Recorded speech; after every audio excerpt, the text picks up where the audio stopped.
So three-poi feels amazing, but does it look amazing? If you hit these 9 aesthetic categories, I think it will. You'll notice Jonathan Alvarez's set has 400,000 views, Chris Kelly's has 26,000, and Timmy Tech's has 12,000, right? So it's not like a lot of people are tapping into three-poi. However, two-poi, millions of people, I think there's 3 million in Drex's top 9 videos alone. People are watching that two-poi content. So let's see if by breaking it down into categories, as a community of three-poi spinners, we can improve the aesthetics overall. So I spent the morning studying the most successful three-poi videos and the most successful three-poi performers, and I broke it down to stance. You could also use the word posture, pauses, alternation, tether tension, tri-stalls, overall rhythm, complexity, bounces, and my favorite, right angles. Something I need to work on. So I broke it down and I gave a different artist a category at which they excel, and we're going to study them and see how we can replicate that. So no three-poi video would be complete without Patrick Fitz. I think his stance and his posture is really good, maybe from being in the military. He's in really good shape. I don't know if he does anything outside of spinning or whatever to keep his stance and posture so good, but he really steps with purpose. He points his toes. He does these kind of power lunge moments during his performances, and overall his chin is up. So I think we could all replicate that. I know myself, I hunch a little bit and my legs kind of buckle together. I really like how he moves like a dancer. Maybe not as much as other props, but this is something we can all replicate, is to have a nice, good posture, chest out, shoulders back, and chin up. And that's going to improve the overall aesthetic. The second category comes from Cassandra Smith. I really like these little pauses she does, especially how she looks at the camera and engages the audience. Where is it? Right here. That's classic, because just to keep moving, it's not as dynamic as if you pause just like that. So 2 different pauses in a 10-second span, that shows the audience at any point she can pause it and get back into it.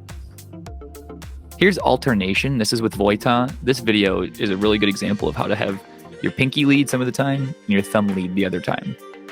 See how he switches back and forth with the alternator and pirouettes? It shows the audience that he's going to break the pattern pretty much every 3 or 4 seconds. Here it is in slow motion. Look at how beautiful this alternator weave is. Huge gap between the poi and his hands. He brings them apart and then brings them back together. He has great control over the alternator. Back to Patrick. This is the tether tension. I think this might be the most important one. Even when he does contact rolls, stalls, grabs the head, those heads never flop. There's tension in the tethers the whole time. And this is going to show the audience that he's in complete control. No matter where that prop is, he can snap it, kind of like a snake, to get it where it needs to be, making the perfect tracer pattern.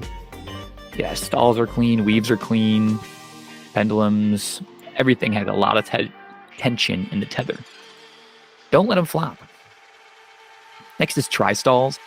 Danny Rose, I think he does 5 different tri-stalls in this 1 minute span. I edited out the end, but pay attention, right at the beginning there's 2 of them. All the different tri-stalls he does. I believe this is a mirrored video because I think he spins his two-poi one hand in his non-dominant hand, allowing the individual poi to get really creative with the stalls it does. Personally, I spin two-poi one hand in my dominant one, which maybe that's why I struggle with tri-stalls. I don't know. But he has so many options at his disposal to show no matter where he is, he has complete control over those 3 heads. I don't want to pronounce his name wrong. I think it's Latauro, but I gave him credit for having really good rhythm. So this is a polyrhythm, a weave underneath a no beat. But if you scroll through his page, you'll see he has incredible three-poi rhythm. They're always like 120 degrees away from each other, kind of like a Mercedes symbol whenever he's doing weaves. That's really hard to do. Doing that with 2 is easy to do split time, but split time, that's why he's sponsored by the big dogs. Next is Bo, and I just gave him overall complexity. He's constantly doing moves that sort of break your brain. Very dynamic. It's complex in its time frame, or I guess time signature. It's complex in its plane breaking. It's complex in the grips that he uses.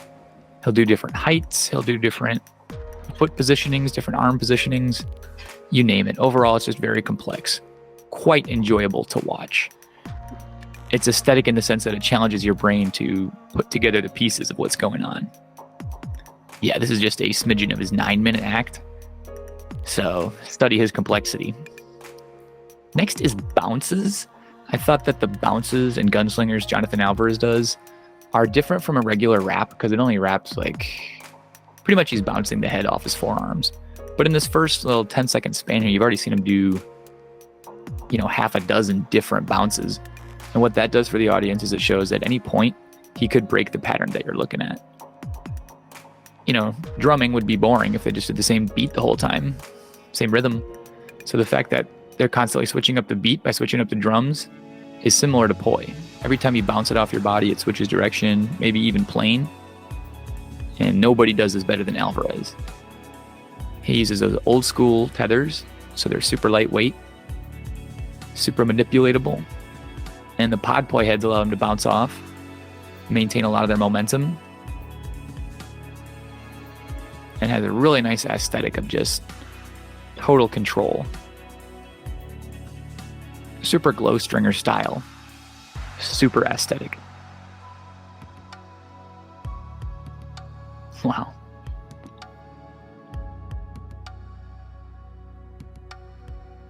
All right. The last category is going to be Aoi Poi, whatever. Aoi Poi. He does these right angle stalls that I really like. I don't see a lot of people doing them, but they're super, super aesthetic. Just pay attention to where he does these pendulums and stalls, where he forms either one or two different right angles with his 3-poi. If you can tap into this, it's going to show your audience you're more complex than just up, down, left, and right. You can tap into that sacred geometry. It's a very satisfying grid. So start playing with your right angles. I hope this was insightful. I really hope you guys improve your 3-poi aesthetics so that we can reach 400,000 views on some other 3-poi performances. Because Jonathan Alvarez, opened the can of worms, so to speak, for 3-poi, but I feel as though we've stagnated a little bit, and I think it's time for us to push forward, and we're going to have to focus on aesthetics to do it. Thanks for your time.